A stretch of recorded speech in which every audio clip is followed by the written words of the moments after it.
ఏంటి పెద్దాయనా, నువ్వు నిజంగా పెద్దవాడివేనా? ఎంత పెద్దవాడివి చెప్పు, ఎంతెంత పెద్దవాడివి? This is too much. Uncle ని వదలండి. ఈడు అంకులా? ఏరా నువ్వు అంకుల్వా? Mind your language mister Chanakya. ఆయన నాకు పూజనీయులు. వారిని అవమానిస్తే నేను ఊరుకోను. ఓ పూజనీయులా? కొంపదీసు దేవుడా, ఒకసారి కిరీటం తీయమను, బండారం బయటపడుతుంది. ఏం చేస్తున్నారు? పిల్లక చూపిస్తాను.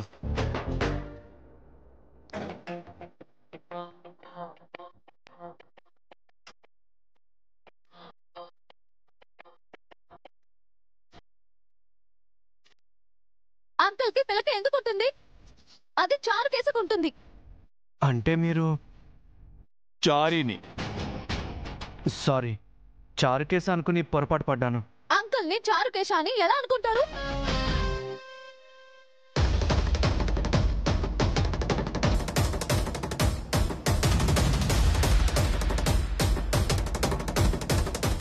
చారుకేశ వచ్చావురా, ఇదంతా నీ నిర్వాకం అన్నమాట.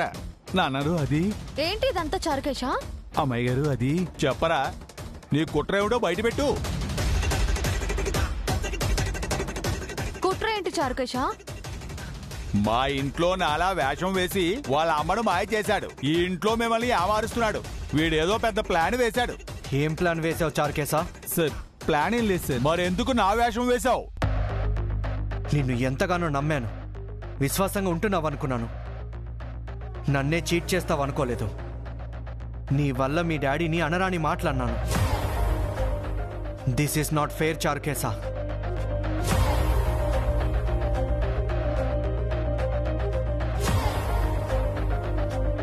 నువ్వు నా చిన్నప్పటి ఫ్రెండ్వి చారుకేశ. నాతో ఏదైనా చెప్పగలిగే చనువు నీకుంది. ఇలా వేషం మార్చి ఇండైరెక్ట్ గా చెప్పాల్సిన అవసరం లేదు. ఇంకెప్పుడు మన ఫ్రెండ్షిప్ ని ఇలా ఇన్సల్ట్ చేయకు. పదండి అంకుల్. రేయ్, ఇంటికి రారా, చెప్తాను నీ సంగతి. తోలు ఒలిచేస్తాను ఏమనుకున్నావు వేధావా?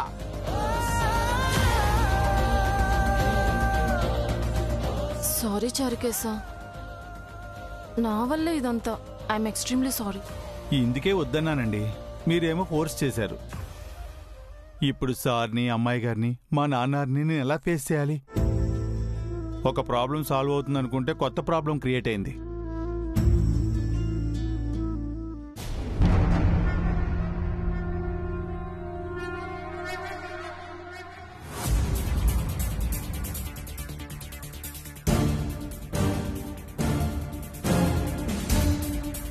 వీళ్లకు మనకన్నా ఆ దివ్య ఎక్కువైనట్టుంది. ఆ దివ్యకేమో వీళ్ళకన్నా ఆ చాణక్య ఎక్కువైనట్టున్నాడు. అవును చంద్రిక, దివ్య మరింటికి రాకుండా ఆ ఇంటికి ఎందుకు వెళ్ళినట్టు? చాణక్య దివ్యల మధ్య ఏదో జరుగుతోంది పౌడరు. అందుకే అటు ఇటు రాకపోకలు జరుగుతున్నాయి. ఈ ఇంట్లో ఎదురు చూపులు, చాణక్య ఇంట్లో ప్రేమ చూపులు, ఆ చారిగాడింట్లో ముగిసిపోయిన పెళ్లి వేడుకలు. మరి నిత్య ఇంట్లో ఏం జరుగుతుందో ఏమో. ఏముంది, ప్లాన్ ఫెయిల్ అయినందుకు అది కుళ్ళి కుళ్ళి ఏడుస్తూ ఉంటుంది. దానికి అలాంటి శాస్తి జరగాల్సిందే. లేదంటే మనల్ని పరాయి వాళ్ళుగా చూస్తుందా? ప్లాన్ ఏంటి చెప్పమంటే చెప్పదా? బాగా ఫ్రస్ట్రేషన్ లో ఉన్నావు. అది ఇంకా ఫ్రస్ట్రేషన్ లో ఉంటుంది.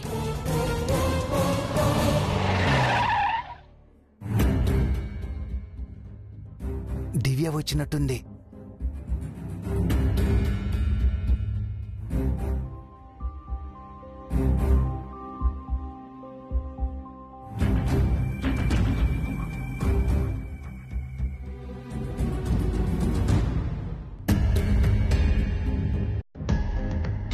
అమ్మా దివ్య, వచ్చావా? నీకేం కాలేదు కదా? ఏమీ కాలేదు జోజీ. ఆ టైంలో నీకేమవుతుందోనని ఎంత కంగారు పడ్డామో. నేను క్షేమంగా బయటపడ్డాను కదా నానమ్మా. బయటపడ్డావు కాబట్టి సరిపోయిందమ్మా. లేదంటే మీ పిన్నిగారు చేసిన పనికి అందరం బాధపడాల్సి వచ్చేది.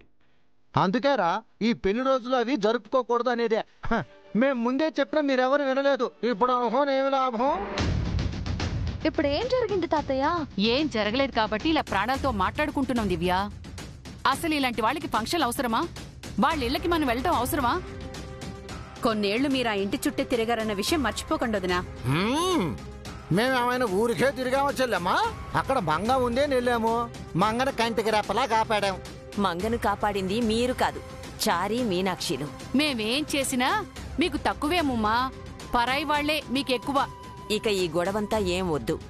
దివ్యను కాపాడ్డానికి తోడుగా పక్కన ఒకరుండాలి. ఆ ఒక్కరు తన భర్త కావాలి.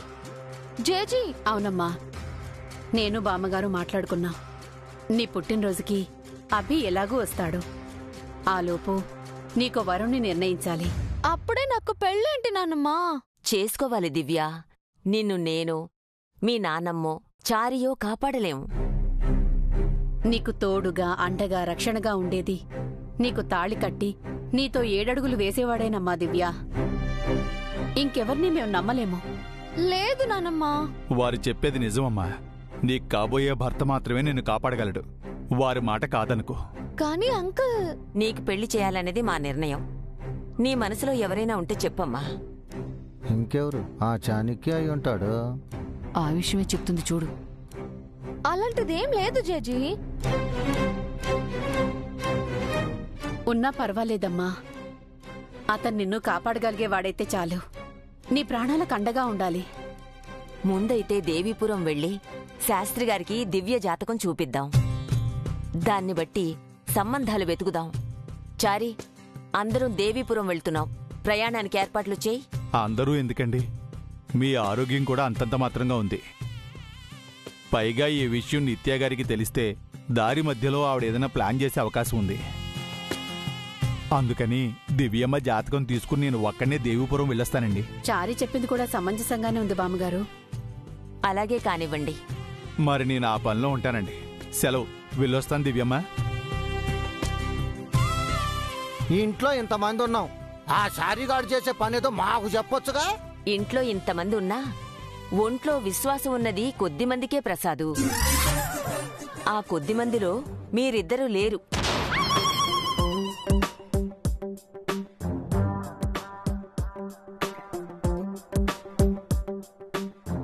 మా అమ్మమ్మకు వయసు పెరిగే కొద్దీ మన మీద అనుమానాలు ఎక్కువైతేనే పౌడరు. పీక బిసికి చంపేద్దామా? పేడా పోయిద్దా? మళ్ళీ ఆ పాపం మనకెందుకు? తన పాపాన తనైపోతుంది ముసిల్ది.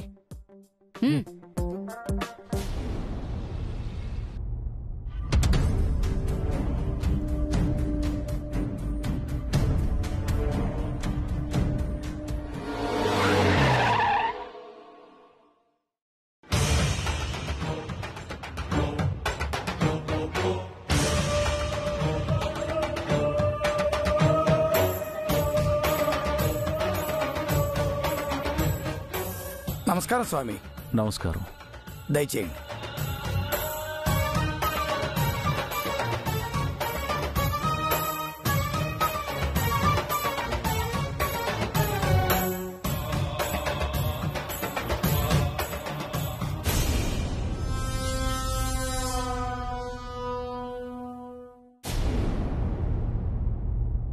రండి స్వామి.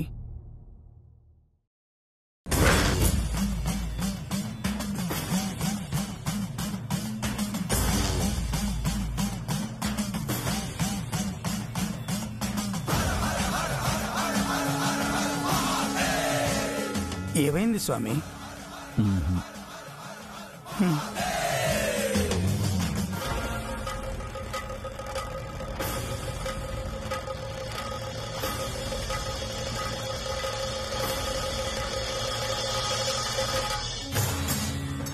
కూర్చోండి స్వామి. నేను వెళ్ళి మేడం గారిని పిలుచుకొస్తాను. అంతకంటే ముందు గోమూత్రం, ముగ్గుపిండి, పసుపు కుంకుమ, 5 నిమ్మకాయలు, కొబ్బరి బాండం, దీపం, ఆవు నెయ్యి తెప్పించు. అన్నీ సిద్ధంగా ఉన్నాయి స్వామి.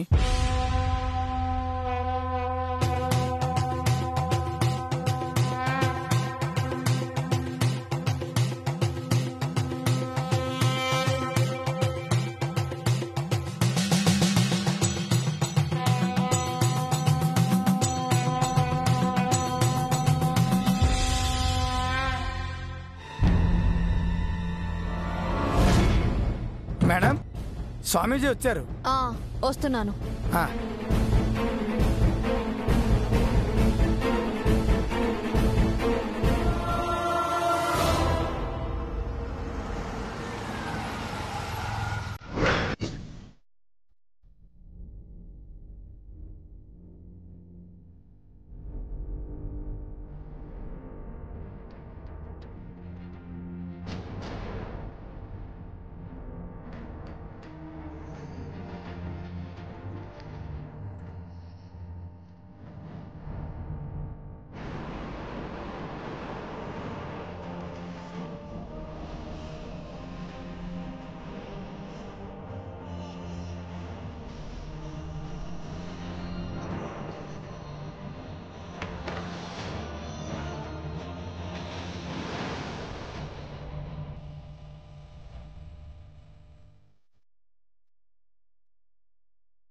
స్వామి, మేడం గారు వచ్చారు.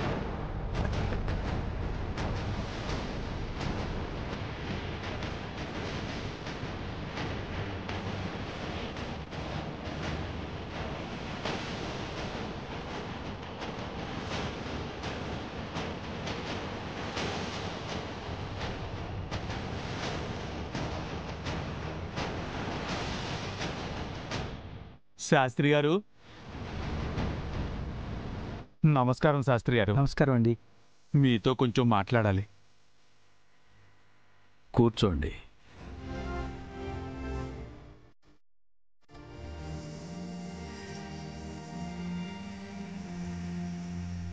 కూర్చోండి.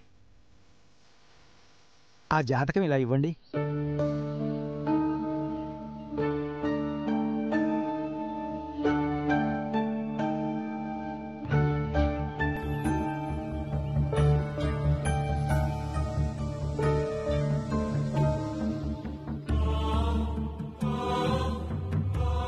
వీటిలో ఒక గవ్వ తీసుకోమ్మా.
ఇప్పుడు 2 తీయమ్మా.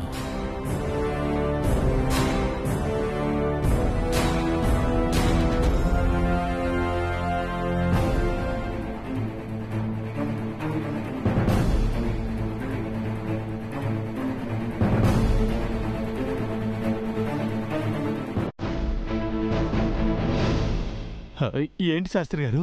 ఇప్పుడే వస్తాను.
ఇప్పుడు 3 గవ్వలు తీయమ్మా. ఎందుకు ఎన్నిసార్లు తీయిస్తున్నారు? చెప్తాను, తీయమ్మా.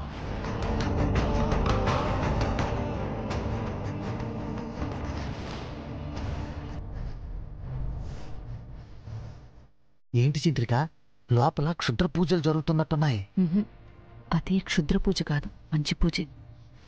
గవ్వలు వేసి జాతకం చెప్పటం.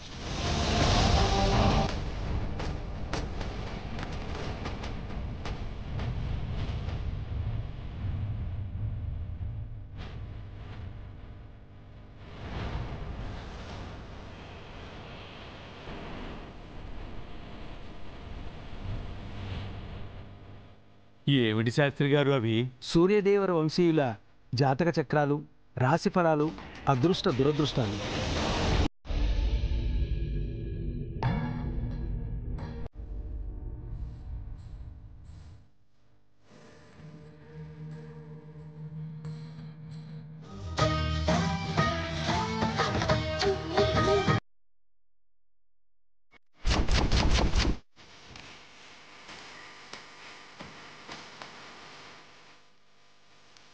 ఏమైంది?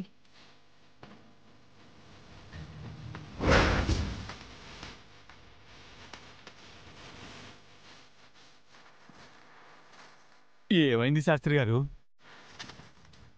ఏమైంది అంటే చెప్పడేంటి నాగభూషణం? ఏం చెప్పమంటారు చారి గారు?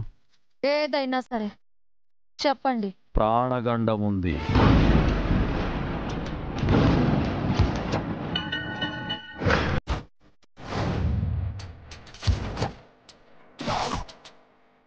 ఎవరికి శాస్త్రి గారు? దివ్యమ్మకి.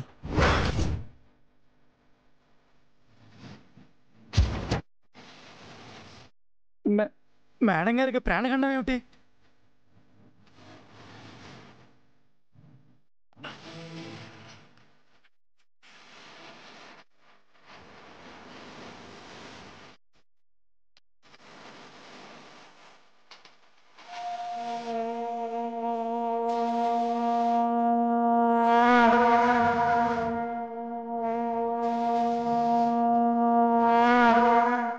ఏమంటున్నారు శాస్త్రి గారు?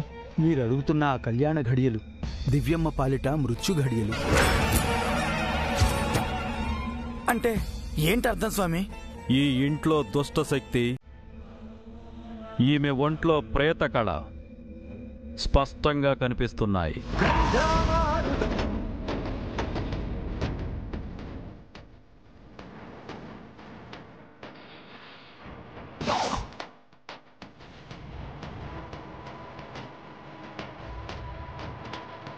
ఈ ఇంట్లో అడుగు పెట్టగానే దుష్టశక్తి నన్ను తాకింది. ఈమెను చూడగానే తనలో ప్రేతకళ కనిపించింది.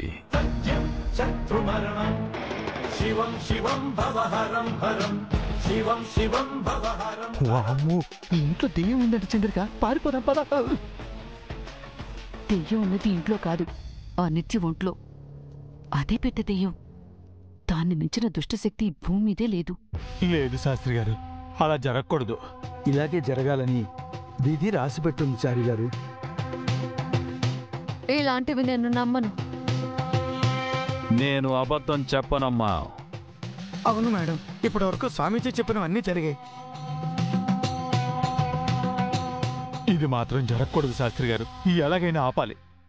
దివ్యమ్మను బతికించాలి. ఆపడానికి ఇది గండమో దోషమో వేరొకటో కాదు చారి గారు, శాపం.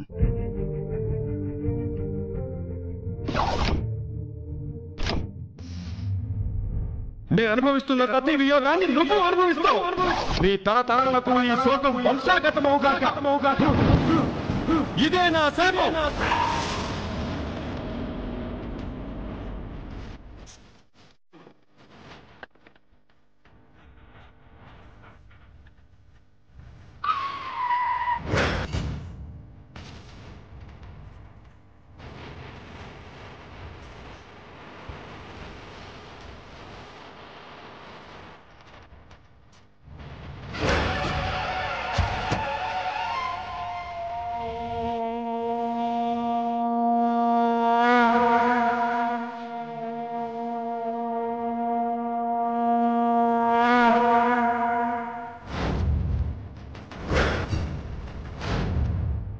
మీరు పొరపడుతున్నారు.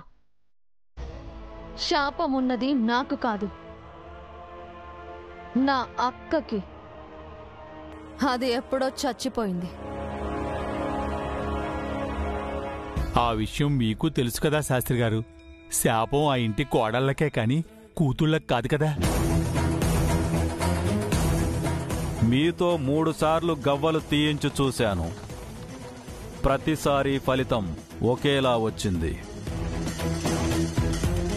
అంటే దాని అర్థం నేను చెప్పింది ముమ్మారు నిజమని. ఈ నిజం మా తండ్రి గారైన చలమయ్య శాస్త్రి గారు మీతో చెప్పాలని చెప్పలేకపోయారు. స్వామి, అంటే మీరు చెప్పింది అక్షరాలా జరుగుతుంది అంటున్నారా? జరగబోయేది ఈ అక్షరాలలో ఉంది.